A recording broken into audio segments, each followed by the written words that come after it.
All right, I think it's time to get this party started. How's everyone doing? Welcome in everyone. Got the chat on a different monitor tonight because it's mostly where I keep it on my bench monitor is now mostly hidden by a giant freaking tower that I don't usually have on my desk. Hello, Coffee Cup Arcade, Retro Fox, Amiga Gamer, Lady Aileros, Commodore Chronicles, Sigurd Bjorn. Who else? Who have I missed? Good to see you all. Thanks for tuning in. I usually try and put something different on that message, and tonight I was just like, does anyone even read this? Should I even bother? So hey, apparently notifications do go out. People do actually read them. Who'd have thought? But anyway, yeah. So BBC stuff. I guess let me just go ahead and I'll start off with a bit of a recap. The BBC. I found the first actual failed part on the damn thing, and it's this chip right here. It is a 74LS259, which is an 8. It says it's an 8-bit data latch. Looks kind of like a multiplexer to me from the data sheet, but okay, whatever. But importantly, it controls a number of signals. It controls the shift and caps lock indicators on the keyboard, and it also controls the select to the CMOS RAM, which I replaced over the weekend because the part came in, and it didn't fix the problem. So, but I still can't store anything to the CMOS on the BBC. The configure commands always show it's like everything just ones. Well, it's because the darn thing's not being selected because this damn chip is dead. So, the BBC is 100 years old today. Wow, yeah, that is... Yeah, that's, I guess, right about the time one could conceivably start broadcasting. That's pretty cool.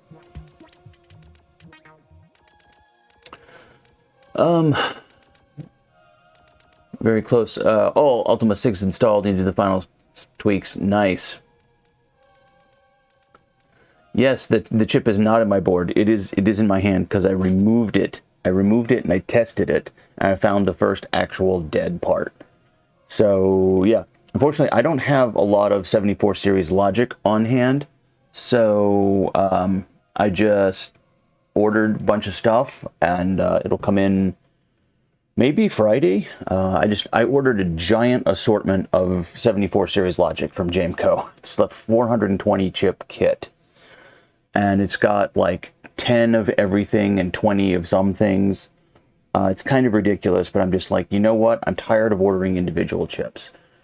Plus, thanks to many of you all, I got a Twitch payment over the weekend, coincidentally. So I was just like, okay, you guys are paying for half of my giant Stasho chips. So thank you. Thank you all. That was appreciated. So this will be in, but unfortunately not in time for today, but that's fine because we have so many projects to work on. Lead time 731 weeks, yeah. No, they actually had this in stock. All right, let me see if I can actually move this over to where I can read it on the main monitor, because it's annoying to look over at my laptop screen to try and keep up with chat. I'm used to having it right there. There we go. We'll cover some stuff. Just drop payments to. Yes, they did. They did. So now you get your money a little tiny bit faster, which is cool. A little blown out. You should be able to adjust the. Oh, I never sent you that manual, did I? I will send you the manual for that scaler. So, had a fun weekend.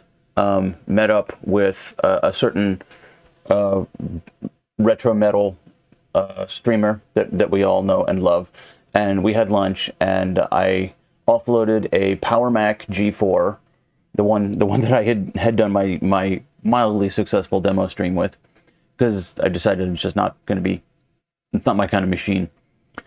And also a bit of surplus hardware that hopefully will help with the 486 stream, including an Extron scaler that I didn't have use for, because I'm using a different Extron scaler tonight. Here we are. Twitch bought us lunch, yeah. I'm going to stream putting the chips into the storage container. So I didn't actually buy the storage container. For those who don't know, this giant 420 chip kit from Jameco can optionally be bought with one of these type of drawer storage containers for everything. But I didn't buy that because I don't have the space for the darn thing. I'm just going to put the chips in a box, like I have everything just crammed into boxes. So no, I will not be streaming that process. So moving on, I've been spending a little bit of time last night with my Pentium 2. So this is the closest I can get my stupid overhead camera to looking into the computer without completely disassembling my bench. So sorry, this is kind of the view you get, but yes, it was a very good retro meeting indeed. We went to a barbecue joint. I had some brisket. It was a lot of meat. So this is the inside of the machine. So I did a thing yesterday, because I put out there on the Discords. My boss actually brought me a pile of early to mid 2000s GPUs. What did I do with it? I think I moved it off my bench and put it somewhere else. But like 4 different cards, and I kept trying more and more of them to try and make it work in here. See what I can upgrade this Pentium 2 to, and I found one card that will work in it. And so it's a minor upgrade from a GeForce 5200 to a GeForce 5500. But I think I finally got that working tonight, and that's what's in here now. That kit is all LS series. I believe it is. It's all 74 LS series ICs.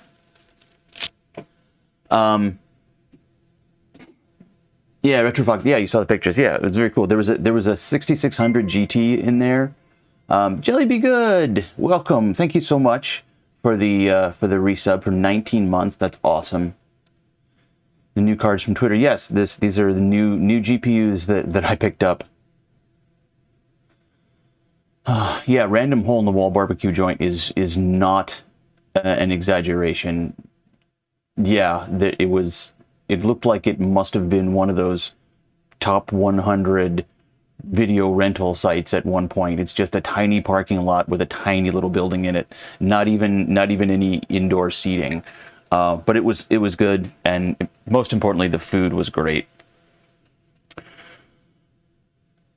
So yeah, a lot of chips, a lot of LS chips. Okay, back to the Pentium 2. So this is the 5500 in it. You may notice that I have a fan pointed at the thing, because this is one of those chips without a heatsink on it. Sorry, it has a heatsink but no fan, and it's the 5200 and the 5500, as far as I can tell, is basically the same chip. The 5500 is just made with a slightly smaller technology, like 10 fewer nanometers or something, and it's clocked a little faster. Like, that's it. That's the entire difference. So it's a very minor upgrade from my 5200. Here's the 5200 that I had in there, and you can see I've grafted a fan onto its heatsink, because this chip just runs hot. Stupidly hot.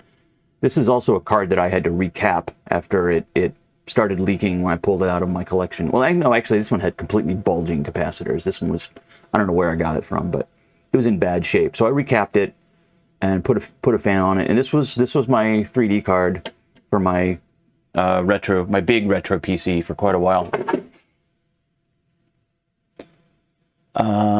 But now I've got the 5500 in it and see how it does. But anyway, I'm just going to start off here with a demo because it does in fact run. This is Chrome by Damage.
All right, there we are. Chrome by Damage. What system is this meant for? Pretty much this system right here. So this is a Gateway GP6 400. I think it was a very late 90s, like maybe 99 machine.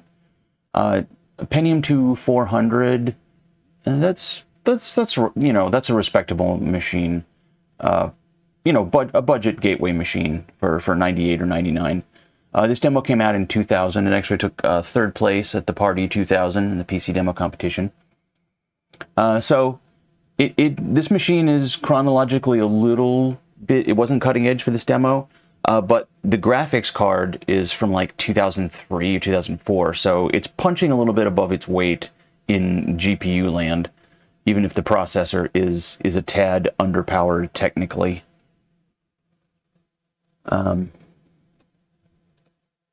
Sorry, just make some quick adjustments here. Let's see my mic peaking.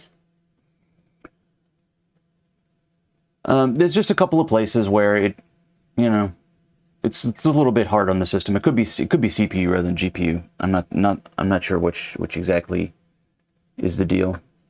But yeah, it's bog standard Windows. I got a nice Windows 98 install on here, Windows 98 second edition.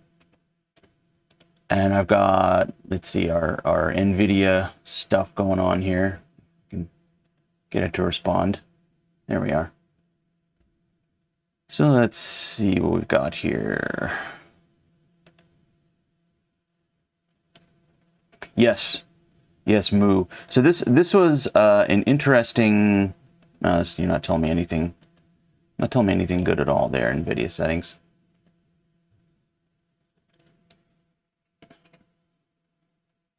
Screen resolution.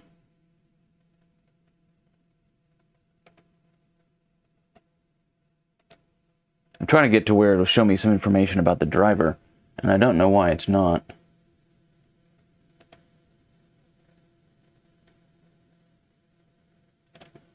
Anyway, let's go into the device manager. Oh, wait, there we are. There we are.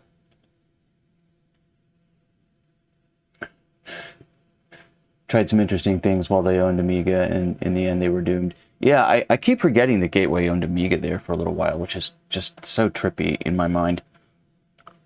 But yeah, this machine is what I refer to as a cowbox gateway. Oh, 256 megs on the graphics card. You're right. So Gateway started off with the Gold G type logo on their machines, and that's what my 486 is. It's a Gold G gateway. And then this tower is the Cowbox gateway, where they dropped it from Gateway 2000 to just Gateway because it was getting too close to the year 2000, and I guess they thought that was they didn't want to have a date in the past. And then they switched from the Gold G to this Cowbox that you see on the logo. I actually dug out the correct OEM wallpaper for this from some old CDs I had lying around. And then after the Cowbox, they moved into what I refer to as the power button logo, where it's that sort of three-lobed thing with the on-off power button symbol in the middle. And this one is sort of like right when they were changing from the Gold G to the Cowbox, I think. And because in the BIOS, it actually still has the Gold G BIOS logo. And the accessories that I have for it are all over the place because I have a Gold G keyboard and Gateway 2000 branded speakers for it, but a Cowbox mouse. So I'm close to getting branded accessories for it. It's my most like matchy retro machine. 5200 is only 128. Could be. I'm not really that concerned about the RAM because nothing I'm going to do is really going to tax the RAM that much.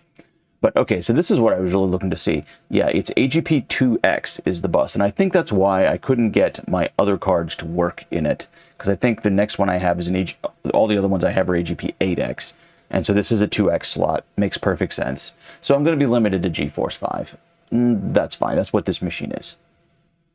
It is totally fine. Running the 8198 driver. I just had to reinstall that, actually, to get this card to work right before the thing. No, it is a 3.3 volt slot because it has that keying on this AGP slot. I did figure that out because one of the cards I have is the FX 6600, and it is keyed to where it won't accept the 3.3 volt key on the motherboard slot, so it wouldn't even go in. The 5700 would go into the slot, but then the machine wouldn't post, probably because AGP type conflicts. You have a Super Socket 7 that's 2X but still 5 volts. I mean, it could be. It's so it doesn't have the 3.3 volt key. That's kind of interesting. Yeah, I don't know. I wouldn't mind upgrading the processor in this thing a little bit, but I mean, I think it's a 440BX chipset. It's nothing special. It's never going to be a powerhouse. Yeah, okay, cool. But yeah, there's the details on it.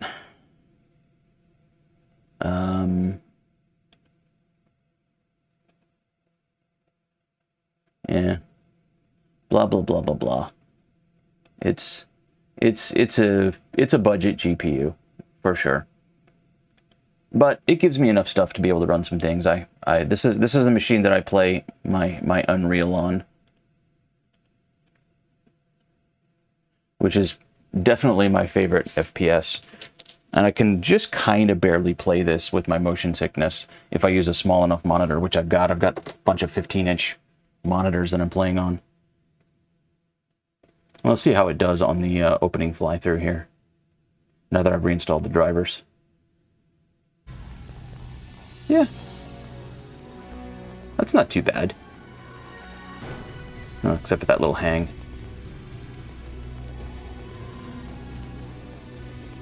I noticed that damage, the demo Chrome, also hung a couple of seconds after it started. I don't know if that's a driver thing, if it's the card.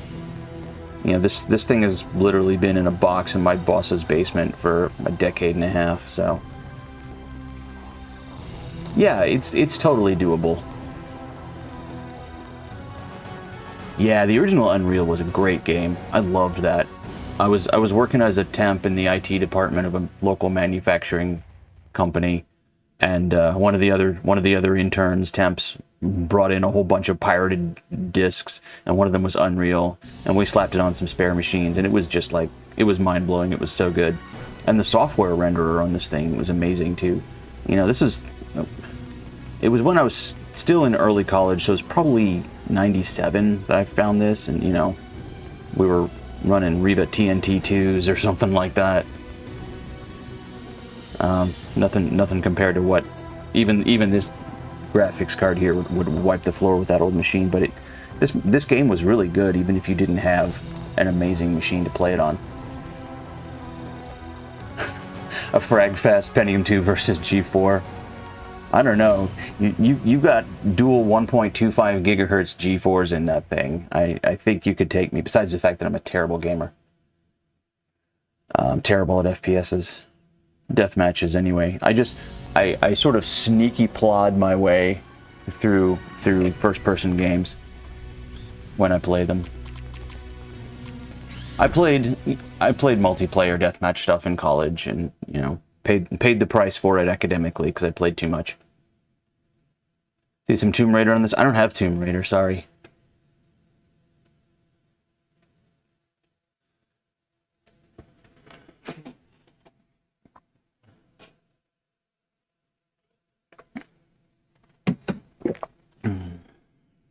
Play an FPS on the reg. I don't know what that means, sorry.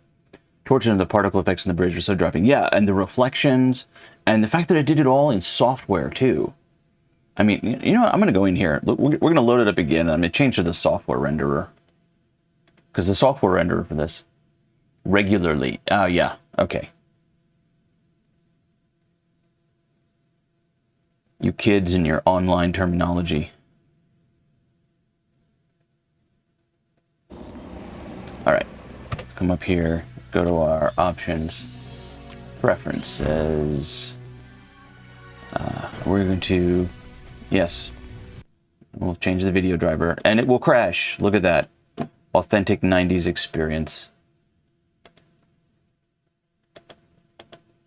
And I can't see. You have really hosed. Yep, you're totally hosed. What are we doing? Nice. Okay. Well. Watched The Matrix and did it wrong, yeah. Alright, well, that's who's keeping track. This is blue screen number 1 for the night.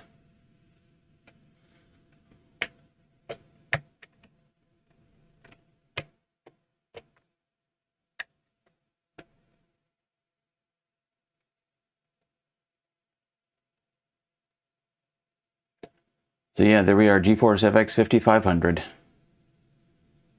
Yep. And so there's the gold G BIOS logo. It still says Gateway 2000 in the BIOS, even though the case is a gold G gateway, or CalBox gateway, so.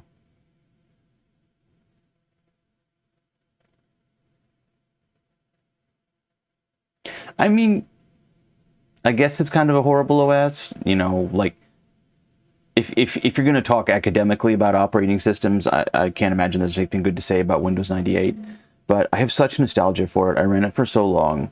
I lived so much of my computer life on Windows 98 because I think I stayed on 98 until XP, honestly.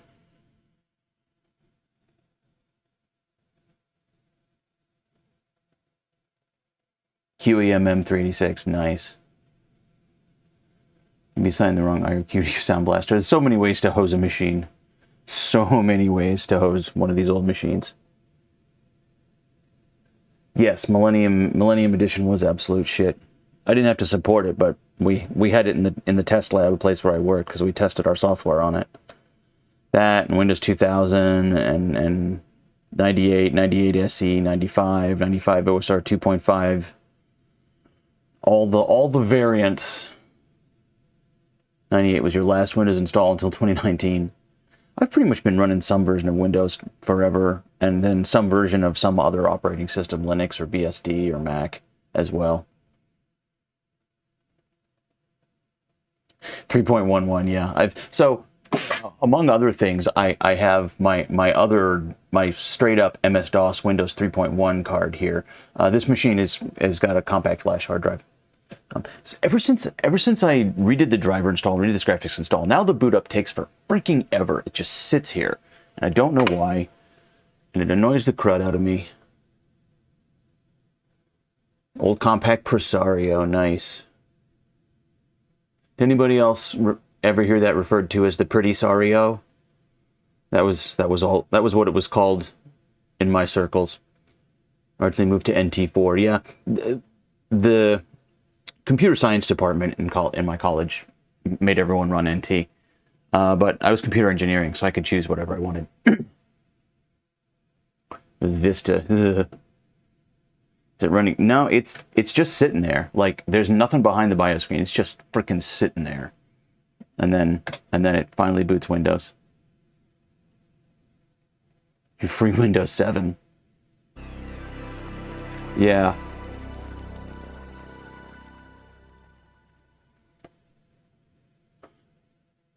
I remember, and there was actually a rootkit called Back Orifice as well. So, yeah, exactly, Amiga Gamer.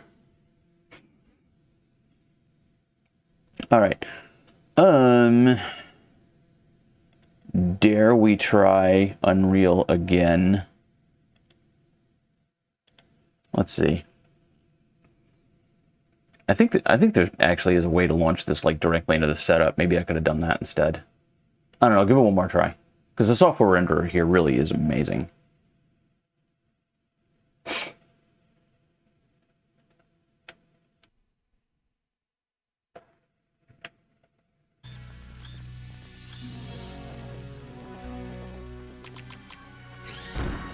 Right. Change, yes. Don't crash, don't crash, don't crash. I feel like you're crashing. I can't help but think that maybe you're crashing.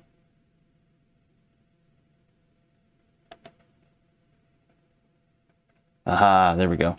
Kinda, sorta. Software rendering. It's thinking hard about crashing. There we are. So, like, it's dark. For starters, wow. Nope, we're not. Go home, Stream Elements, you're drunk.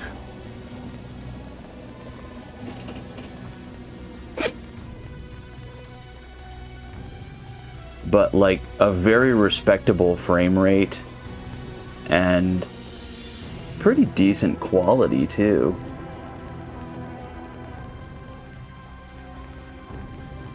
Look at any of this era was nostalgia. Amigas were dead, Windows was unstable, Linux was stable, but God forbid you bought a modern card. I bought a modern network card once, and I had to compile my own driver for it. I distinctly remember that. I bought a 100 meg card based on a digital equipment, a DEC Tulip chip. And I had to download modules. I had to download source code from Alan Cox's FTP site and compile a module for my kernel. Linux system, yeah. But anyway, like, if you didn't have a decent graphics card, you know, even on a business PC with just VGA graphics, you could still do software on this thing. And look, it's not as good, particularly because it's just so darn dark, but freaking works.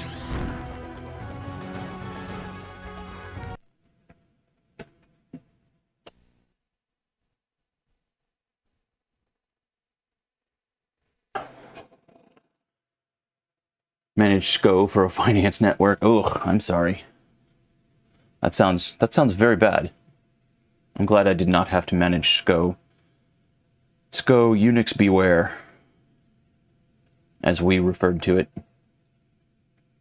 Well, bondage SCO Unix, yeah. Dell had a falling out with Linux kernel development team. The perk RAID driver, yeah.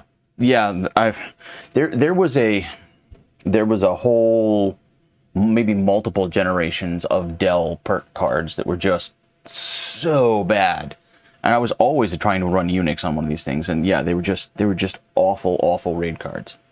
You always swapped them out, or just, you know, did without RAID or something. But okay, rather than just showing off and talking about my Windows 98 PC, things I want to do with this, actually, I want to replace the paste on this card. So I'm going to pull it out and do that, and then see if I can get a fan mounted on it. And by mounted, I probably mean stuck on there with high heat polyamide tape. Bald Engineer says their first EE internship was in Dell's server department. Mention what you worked on. Oh no. Oh no. Alright, so I'm going to turn off my little desk fan here, which hopefully I will no longer need. And let's see, switch over to bench mode. Happy M-Wave cards from the IBM and the Aptiva line. That was the M-Wave. What kind of card was that? I can't recall. I know I've heard the name before. Alrighty, so I'm gonna see if I can hopefully just do one of these numbers. Look at that. That'll have to do, because that's just where we're at right now. Maybe the autofocus will even do something.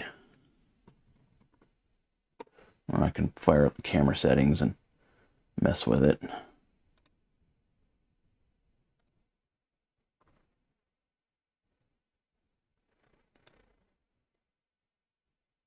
There we go. That's better. Stupid autofocus. So yeah, I guess first thing to do is put my static strap on. And I've got me some Arctic MX4. That'll do. It's only a few watts on this thing anyway. Because yeah, on the taping it on is exactly what I've done here with my 5200 card. How do I get this in the shot?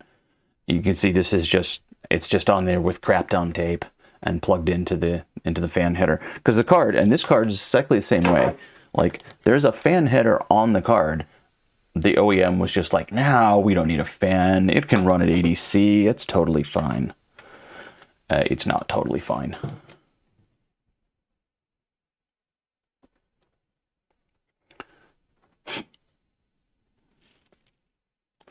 So we got to get these little plastic standoffs.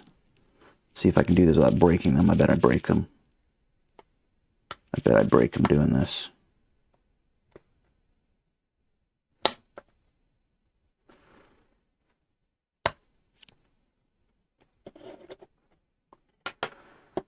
These little stupid plastic retainers.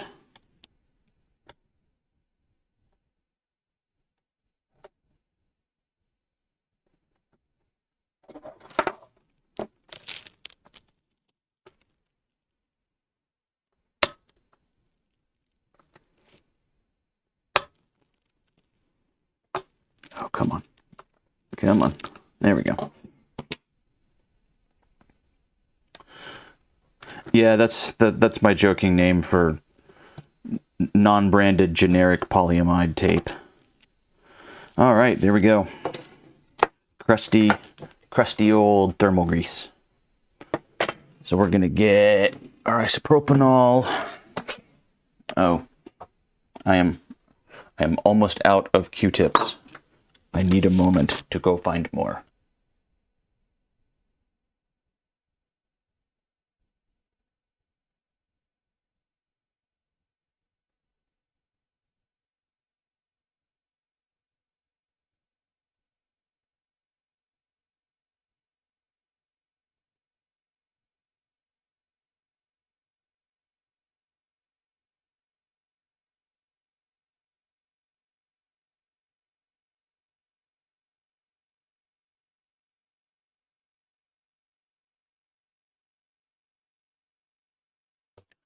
And I'm back. Hey, Retro Gaming Denmark, how you doing? Looks like yogurt. Forbidden yogurt. All right. Let's see, we got this here, and then I've also got a spray bottle somewhere. What do I do with it? My little alcohol spritz. There we go.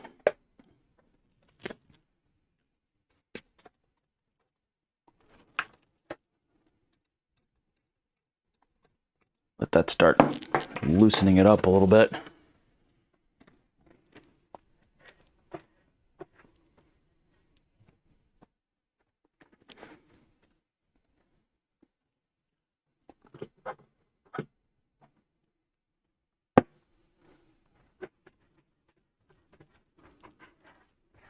All right, well, it's not that hard and crusty, so that's kind of good news.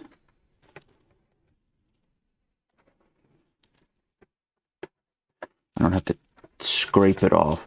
One of the other cards that I prepped before I realized it wasn't compatible, this gunk was so hardened I had to scrape it off with a plastic razor blade.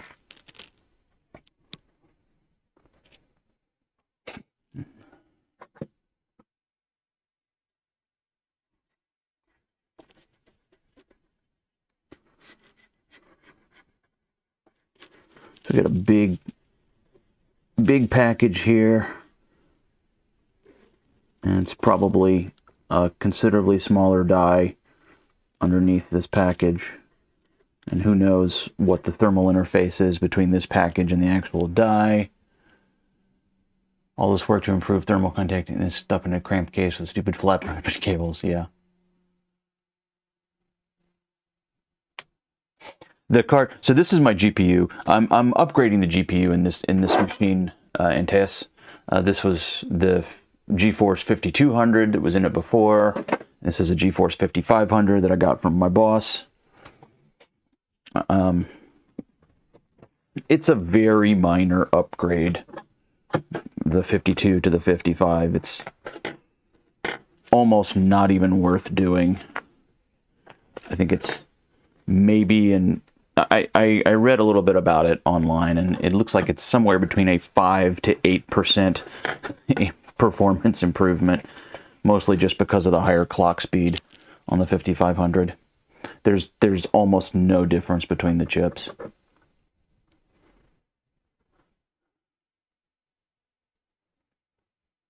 Oh, are these polymer? That's interesting. I just assumed they were ordinary aluminum electrolytics. Shows what I know about capacitors, which is nothing, practically. How old is the card? I don't know. Let me see if I can find a date on it. I guess we could, at minimum, find a date on the BIOS. I'll put a lower bound on it. Yeah, okay. Good point. Yeah, so yeah, they are polymers then.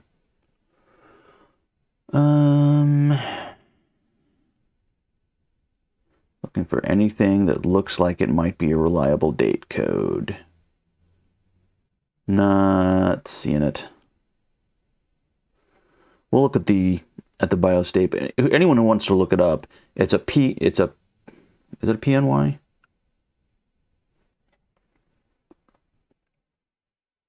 I was about to confidently state that it was a PNY, but you know what? I'm not sure that it is, actually.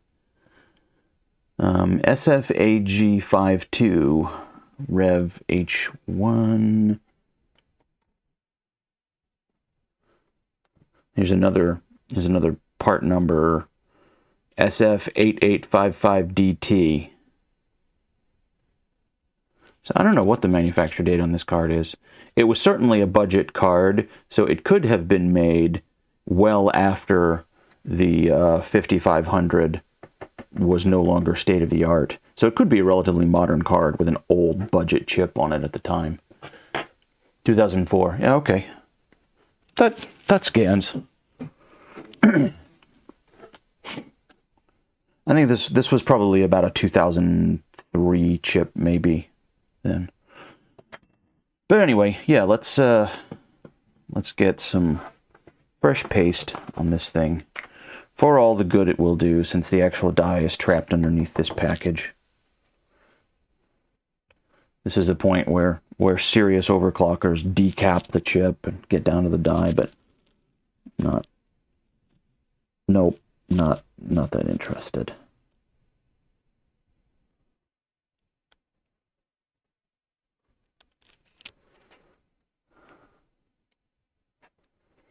All right. Give this a little bit of a smooth out, get some idea if that's sufficient quantity of paste, which I think it is. I don't really need to cover the entire chip. All the heat's coming from the middle. Yeah, that's pretty good. All right. 5500 was 2004, 5200 was 2003.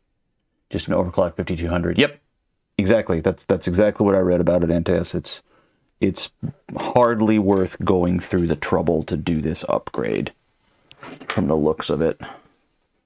But since I've got it, I mean, what it is that this will be my primary card, and then my old 5200 will become my backup in case anything happens to this card.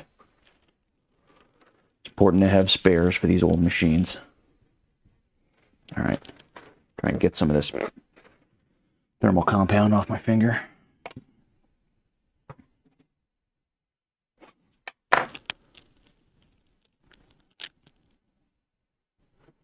And see if I can get this to go back on there and not break these plastic clasps.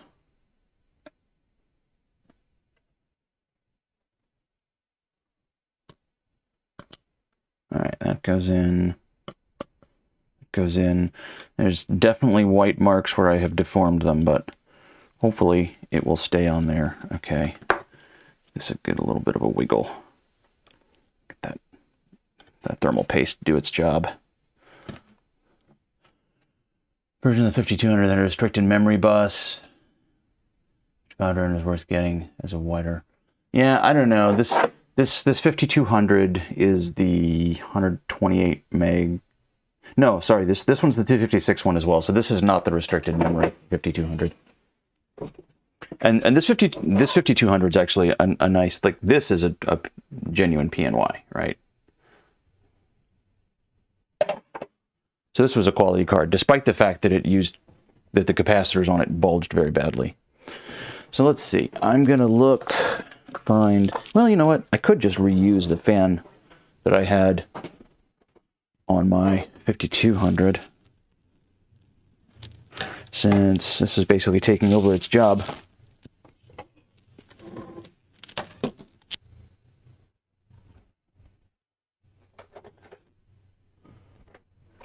Can it run Crysis? Probably not.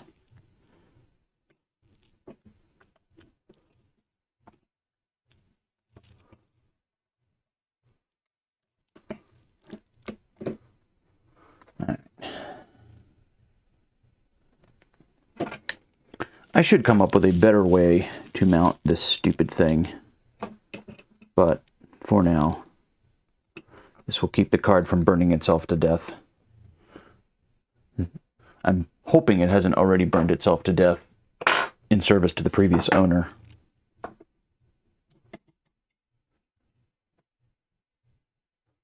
Hey, Starch Face, how's it going? I'm not saying it's not a recipe for fun. I'm just not guaranteeing the fun. That's all.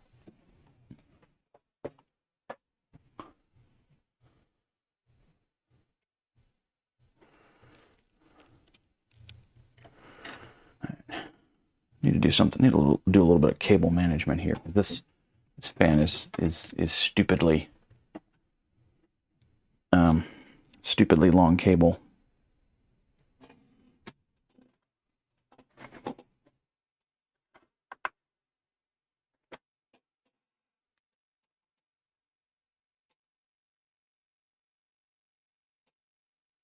All right, there we go.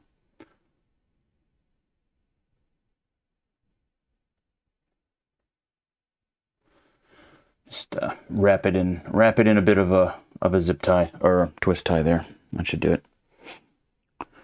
Okay. Goes onto there. I wonder what would happen if I could get a screw through this, if I could thread it into these tines. Let me see what I've got. Yeah, I bet this machine will run Half-Life. And in fact, I tried to install Half-Life and then couldn't find my CD key for the blasted thing and never got it working. I would really love to have Half-Life running on this, because Half-Life is another one of my favorite FPSs.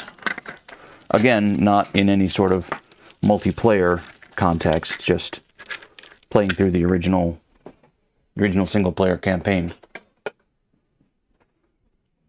You just played Half-Life? Wow.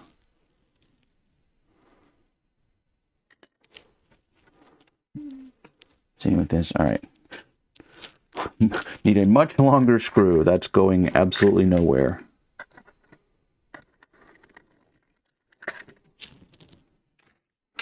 Means none of these screws are going to do anything either. This might not pan out.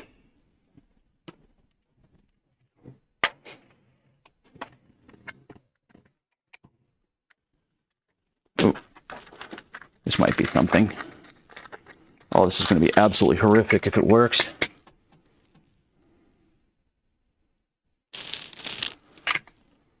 No, that is too wide for the screw hole.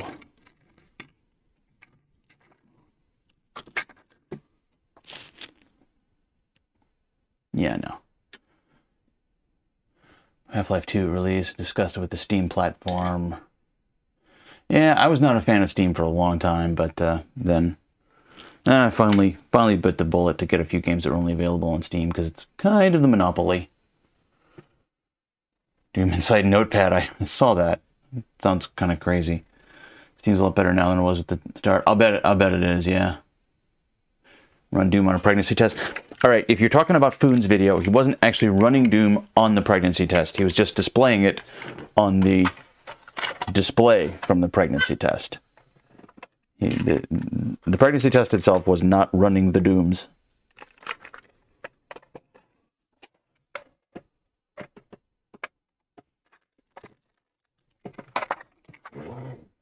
Trying to see if I have any other hardware that looks like it might have a chance of fitting.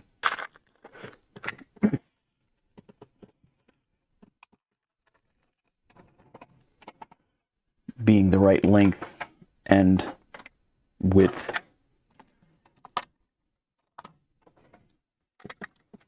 For the stupid application that I'm attempting to make it do.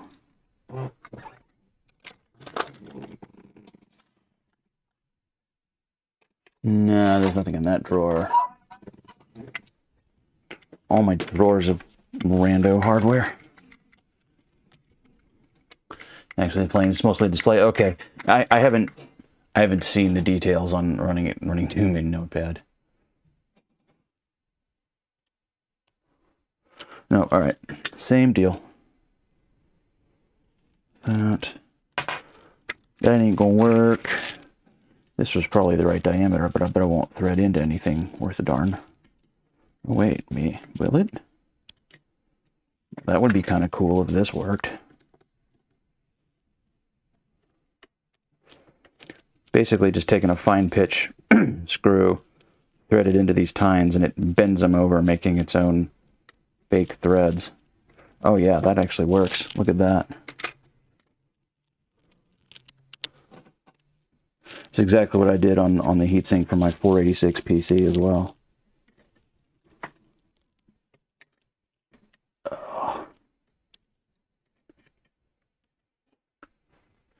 Function in Windows will let you write to the Notepad API that hooked into that to use it as the display. Oh, okay. That's clever. That's clever as heck. All right, there we are.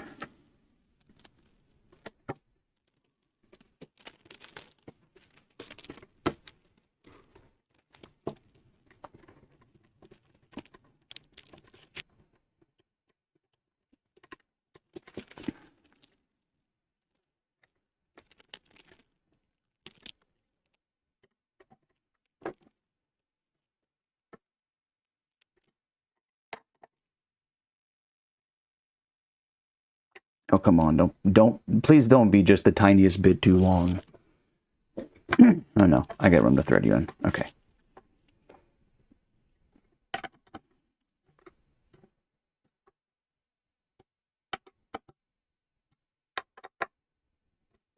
Cool.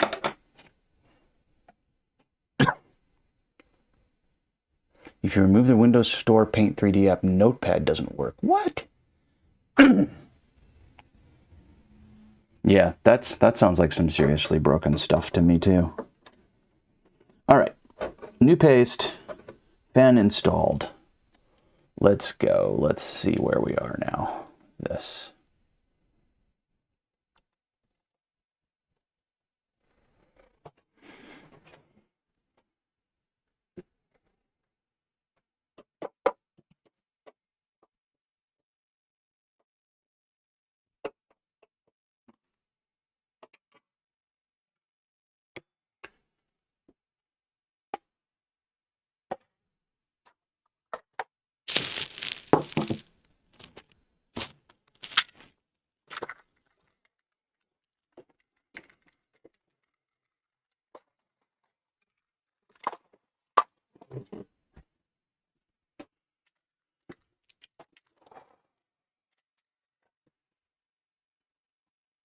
Whoops. I feel like you go in this drawer. I don't know, just drawers are full of random hardware. Great, didn't have to break out the Crapton tape. That's exciting.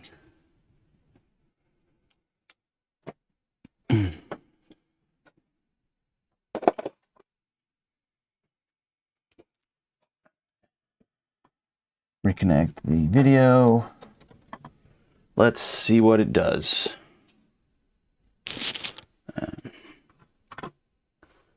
So mouse cursor, there's mouse cursor, there's mouse cursor. All right, here we go. All right. I can hear the fan going. 2003 copyright on the BIOS. So yeah, that sounds about right.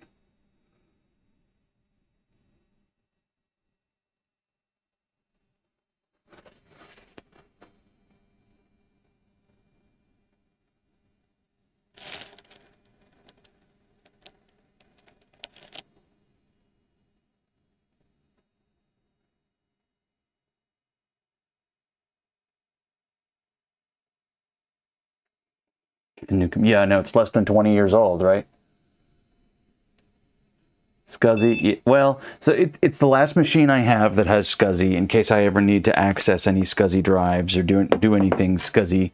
I have a bunch of Adaptec SCSI cards I keep around, so I had this a lot. I popped it in.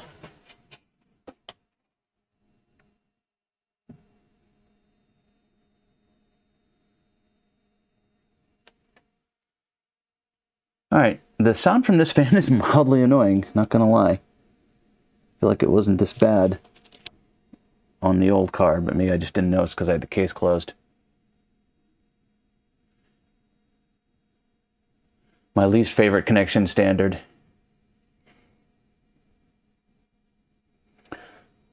All right. See how long, see if it still takes for frickin' ever. to boot.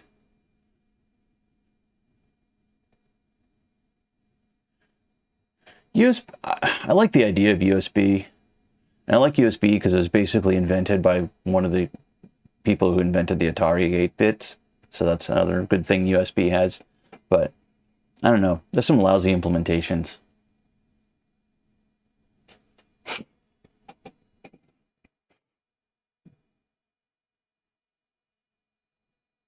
Yes, yes, Joe DeCure. Indeed.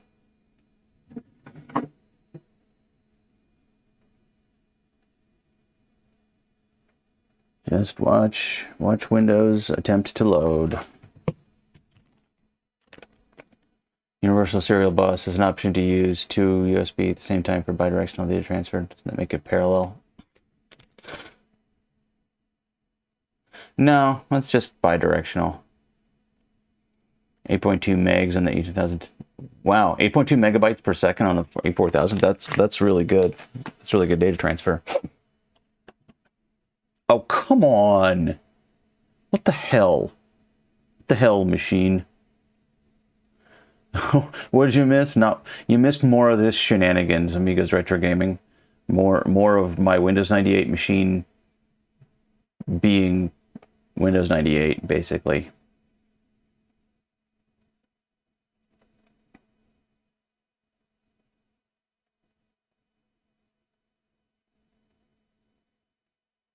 As the BBC is awaiting parts.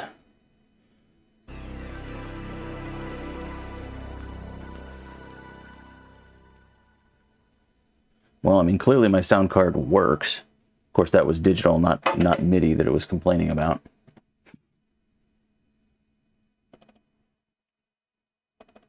Well, I mean, it's kind of working. Let's see.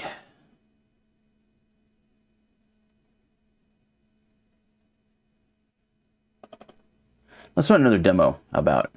This should be running DOS. My DOS card's right here. My DOS card's right here, Commodore Chronicles. We'll run some DOS. Because after we get done with this, then we're gonna put in the Pico Gus.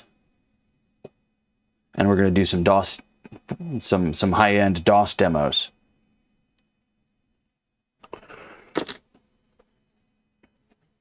All right, it's another fun demo. This is Tesla by Sunflower. Let's do some demo, and then we will move on to other shenanigans with the machine.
Okay, weird.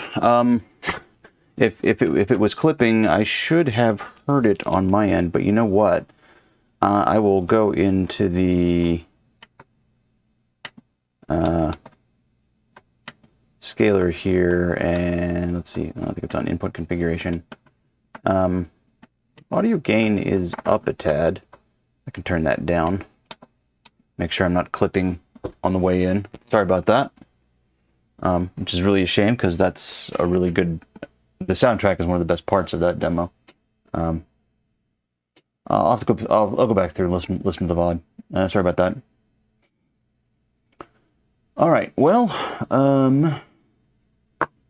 yeah. So now we're gonna drop all this Windows shenanigans here, and we're gonna see if I can boot this sucker into DOS. But not just DOS mode here. We are actually gonna reboot into DOS.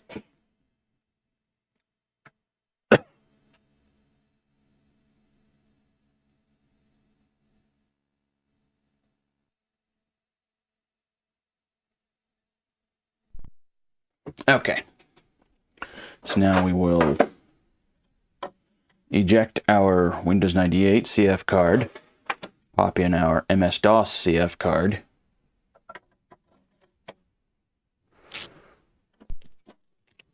Oh wait, before I did that, that's the other thing I want to do. I want to switch sound cards because we haven't caused enough chaos yet. Oh, come on, get out of there.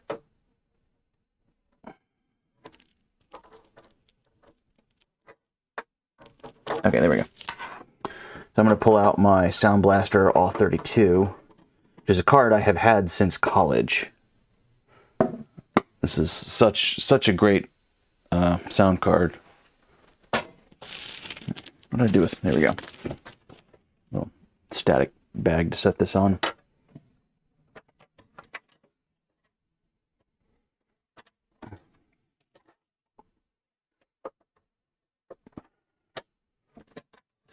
Oh, really in there. Dang, ISO slots. There we go. Long card is long. Right? That's a sound card right there. All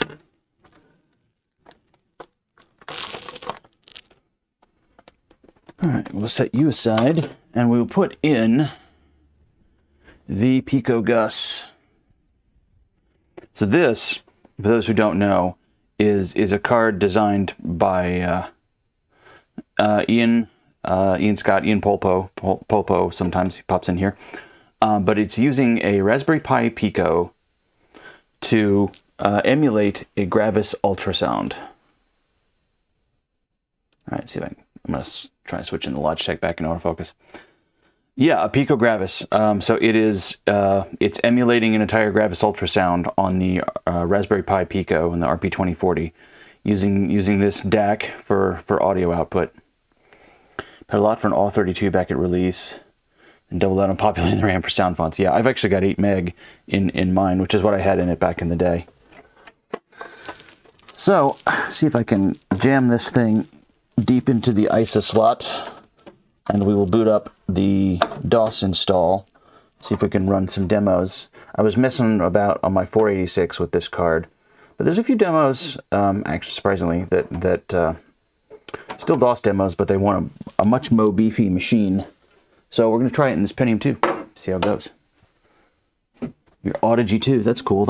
I think that was a decent card back in the day. Yeah, the Orpheus card, man. That looks like a great card. It is expensive as all get out, but probably worth it. Probably worth it. Connect the audio cable back up. Did I get it in all the way? There we go. The jack on this cheap I2S DAC is a little hard to get into. All right. See if we can boot us some DOS. Now we're gonna have to go into BIOS here and reconfigure the hard drive, I think.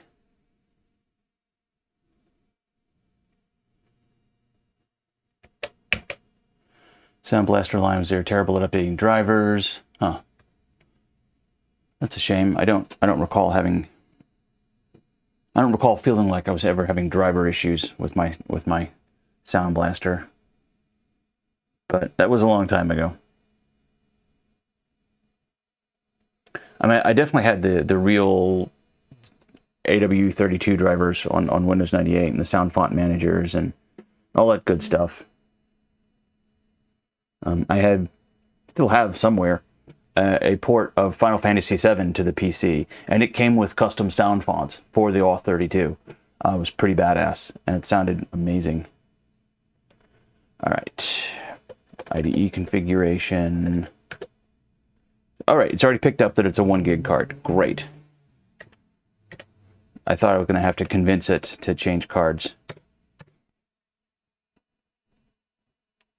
The only decent part of that port, I thought it was a good port.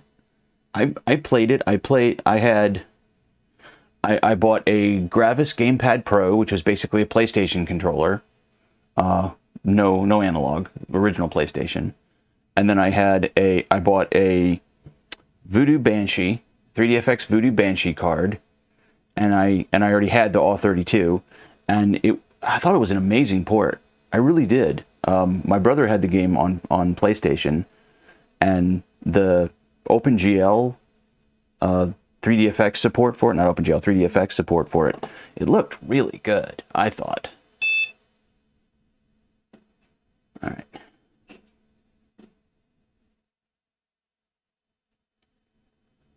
F7 port for the PC, you lost the disc by the trashing them. I've still got the disc somewhere around here. Yeah, the Banshee was good, was a good cheapskate card, wasn't it? It was basically an overclocked Voodoo 2 with a 3D with a 2D core that was passable, and so it could do everything 2D and 3D, because if you didn't want to have to buy 2 cards. All right.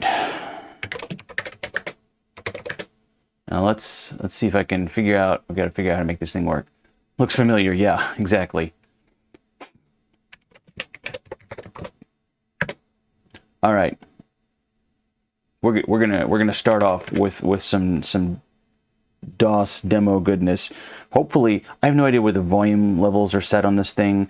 I may have to adjust stuff. If it clips again, let me know. I'll have to do the annoying thing on the screen till I can get to the volume config on the scaler. But for now, let's we're gonna jam out with this one here. I sort of think of this as the Jesus on ease of DOS.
Facts of Life, House Part by We10, 1992.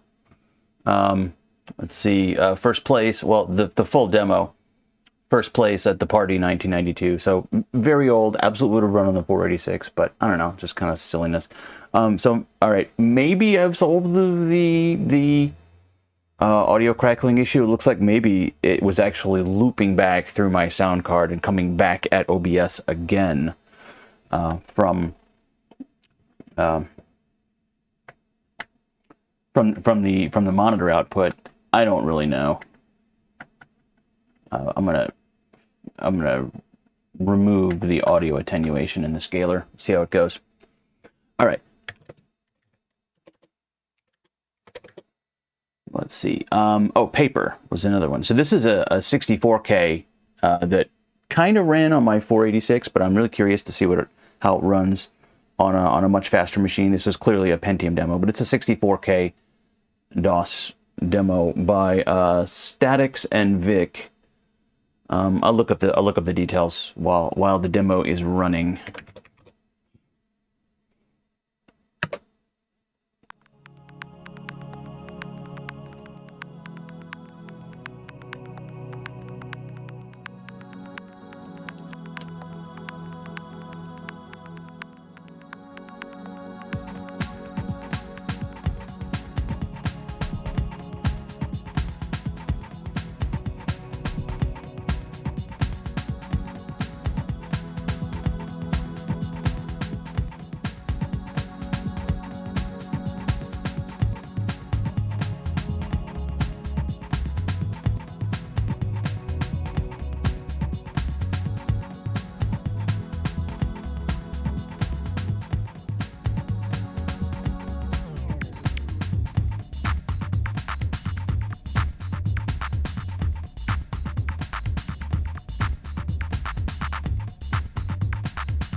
Paper by Static Link and by Psychic Link and Acme. Sorry,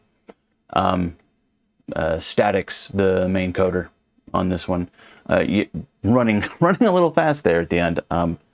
Design probably targeting a mid-grade Pentium, not a 400 megahertz Pentium 2, and of course software rendering, not taking advantage of the graphics card that we messed with earlier.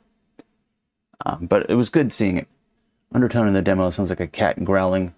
Thought there was a cat under your bed growling at you. I'll have to listen to that one a little closer. I don't know what this is all sounding like. I got to go through and listen to the VOD on this and make sure I've dealt with all the audio issues finally. I seem to keep having them on the stream, and it's a bit annoying.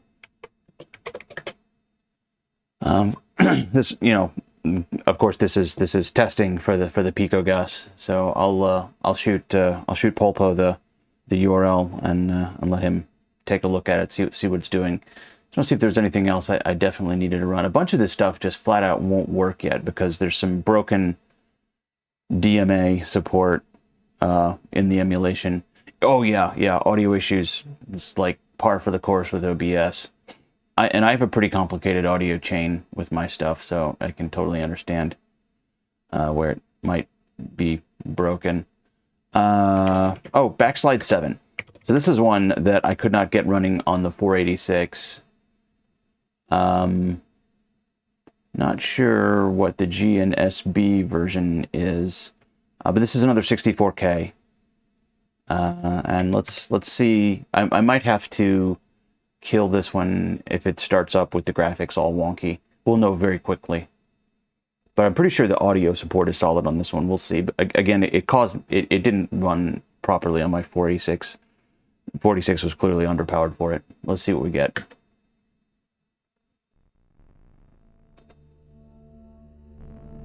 Yeah, it seems to be working.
Backslide 7 by Hellcore and Omnicolor. 1999, Takeover 1999, first place PC 64K. Greetings Polpo, how you doing?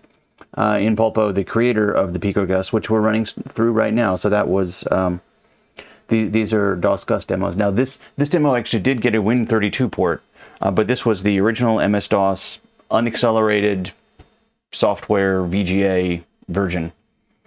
So yeah, I'm running through some demos that my 486 was incapable of working with over the weekend, and seeing how they do on the Pentium 2 here, which we've got. You can just barely see a little bit of red peeking out there, where the PicoGus be hiding. There's a little bit of red board down there. So just messing about with a bit of that right now. We changed out the graphics card in this machine earlier, and it seems to be running nice, stable, thermally stable anyway. And DOS VGA stuff isn't breaking it, so yay. That's good. Trying to see what other things I definitely wanted to try on the faster machine. Does Inside run on the Gus? Let's maybe find out. So this is Inside by is it CNCD in orange or is it just CNCD?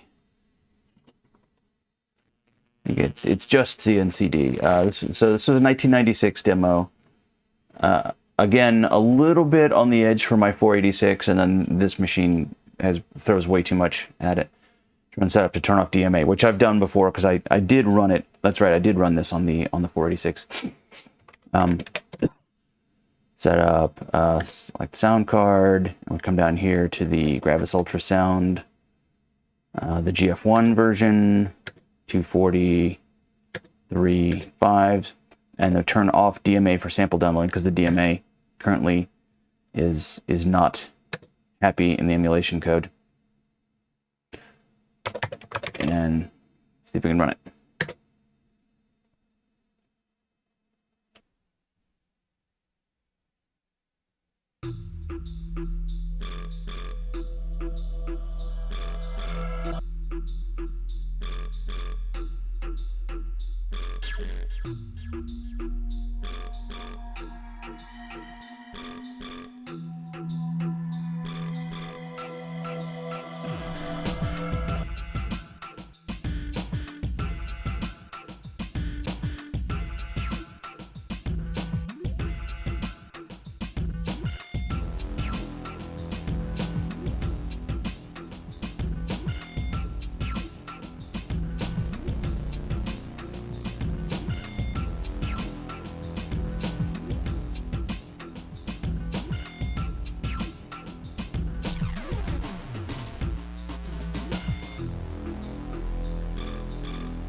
Inside by CNCD.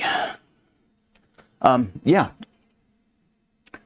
Yeah, with no CPU time to mix the audio too, exactly. Because the Gravis Ultrasound handled that. That's why you saw so many demos. There's even a demo I have on here that's DOS Gus that's targeting at 286. Now it's targeting like the top end 286, the 16 megahertz part. But even on a 12 megahertz 286, I think it ran okay. I like the fact that it ran on my 386, but I never had sound for it until now. I have a fake Gus, which is very cool. So were there other things that we definitely wanted to test on the Pico Gus? I can't remember. Just keep reaching over here to feel the heat sink on this 5500, and it's warm now, but no longer hot. So I'm very happy about that. Legend. What is this? Edit readme.txt.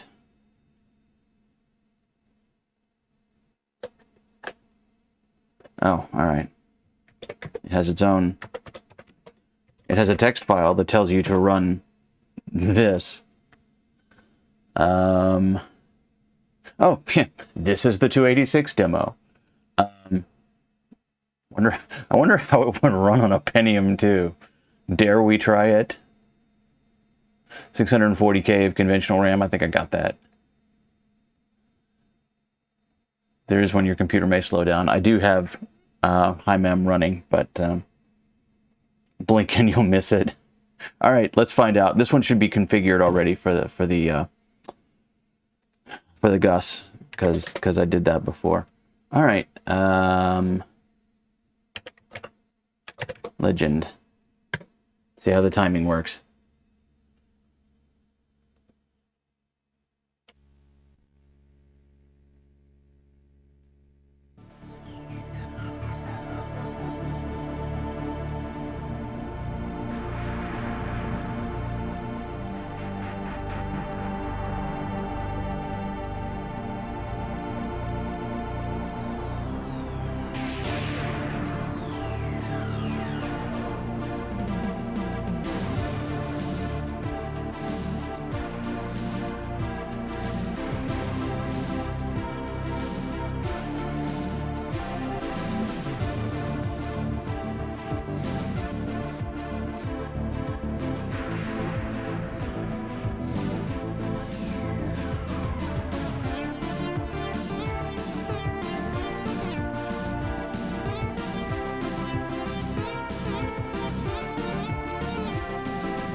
All right, so that is Legend by Impact Studios. This was released in 1993 at the Party 93, placed 4th.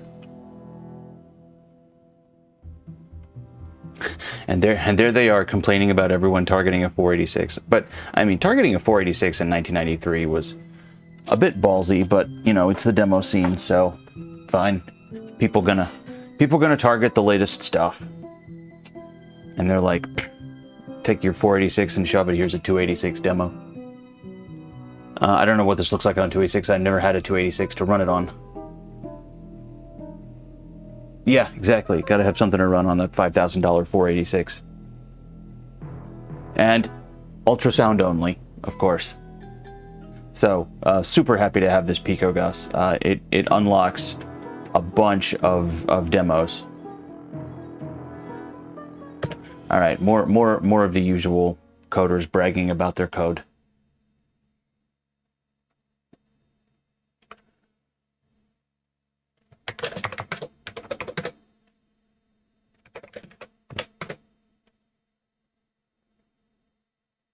Let's see, is there anything else I absolutely must run on this? I wonder if Panic will work. Does Panic even support the ultrasound? It's Scream Tracker. I feel like it should.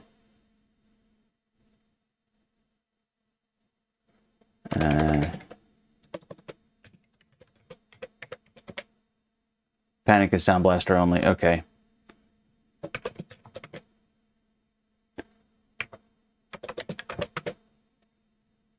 I don't have a lot loaded on this card. It's kind of a small card, and I haven't paid a lot of attention to this 486 since I got it. So it definitely needs some more demos, needs some more love. I wonder what this is.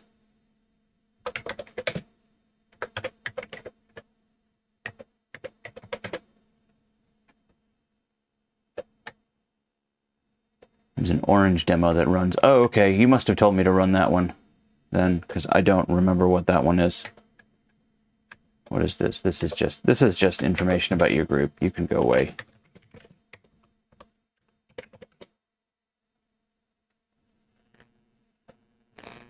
Oh, is the Umlaut Designs demo? All right.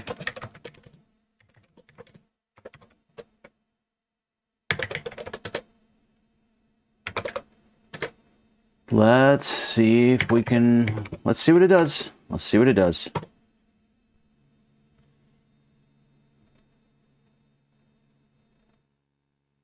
Loading.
Okay, that was really good. That was really good. It's so bizarre to see a a modern design type demo running under DOS on a Gravis Ultrasound, because that's very clearly modern demo design and just old hardware. That was really fun. Yeah, and I remember finding this now, and I was just like, oh yeah, there's no way I can run this on my 486, because it's compiled for 686 instructions. In fact, you have to have at least a Pentium Pro to run it. I remember seeing that now. But yeah, so this was first place in Function 2021. Although it looks like, some people were complaining that it had no business winning other than the specs it was running. But so Umlaut Design, which is basically Gargai. So music, code, graphics, all Gargai. And let's see, it is, yeah, a little over, just a shade over 3 megs. So about 3 megs for the demo itself, the pack and the exe. That's very fun. I'm glad I found that. Glad I run that one. I noticed that the capture online is the YouTube is DOSBox that they link to from Poet. So I might need to do a real capture of this one and upload, because I don't know that anyone's done a real hardware capture for YouTube. I'll have to look that up. That would be fun, because the setup rig seems to be doing pretty well right now. I need to tweak my scaler settings and dial it in a little bit, just a little bit better, because it's glitching out just a tad here in the DOS mode. But yeah, pretty happy with that. So that's the Pico Gus, which is a badass piece of hardware, and I can't wait for the code to improve. As always, Ian, let me know if you want more stuff tested. I can load the latest code on this sucker and go to town on it. But I'm happy to have that as an addition to my demo scene arsenal. Tired you are, off to bed. Yeah, it is very late where you are, Antaeus. So thanks for tuning in. I appreciate hanging out. In fact, I might just call the stream now. It's a tad earlier than I usually end, but I'm also pretty tired. I'm sort of out of demos, and this was fun. To work a bit more on the IRQ support to send me a new firmware. Awesome. You're playing Zork. No Zork tonight. I don't think Zork supports the Gravis Ultrasound. Yeah, very looking forward to whatever you come out with on this, Ian. This is an awesome thing. You're very welcome, Lady Alaros, and everyone else. Thank you so much for tuning in. I appreciate it. Bald Engineer, Retrofox. I know you left a little while ago. Texas Foosballer, Starch Face, 384 megabytes of RAM. Yeah, we're running a lot of RAM tonight. Sort the 7400 series stream. Nope. Just kidding, kinda. Yeah, maybe I'll fire up the Discord when I do that. By the way, there's a Discord now. If any folks want to tune in there, I do some impromptu streams in the voice channel on my Discord. If anyone wants to hang out there, I don't know. It's a very different feel than Twitch. I like it. Zork supports any sound card, does not have any sound. Yeah, it doesn't have any graphics either, so I guess it supports my NVIDIA 5500.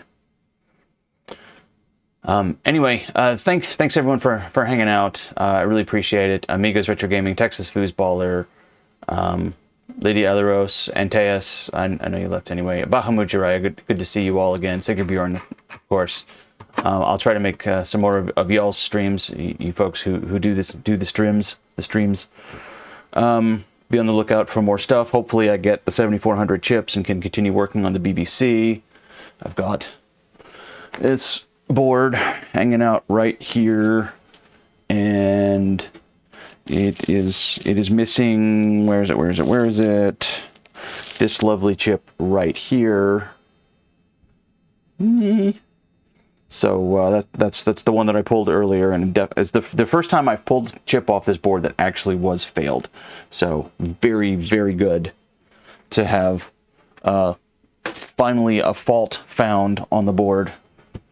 Keep your fingers, legs, and hair crossed. That's what it is. Link's dead. Of course, the link is dead. Because links in Discord expire, Josh. You should know this. Let me throw a new invite link in there.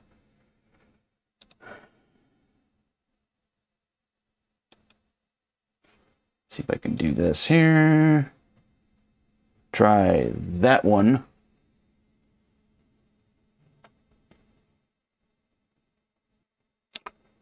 And yeah, love to hang out with people on there. I'm sort of leaning back more into Discord. I really enjoy Discord. I'm on it a lot. There's a lot of good Discords that I'm on, so it's cool to connect with people there outside of the stream. It's a lot more.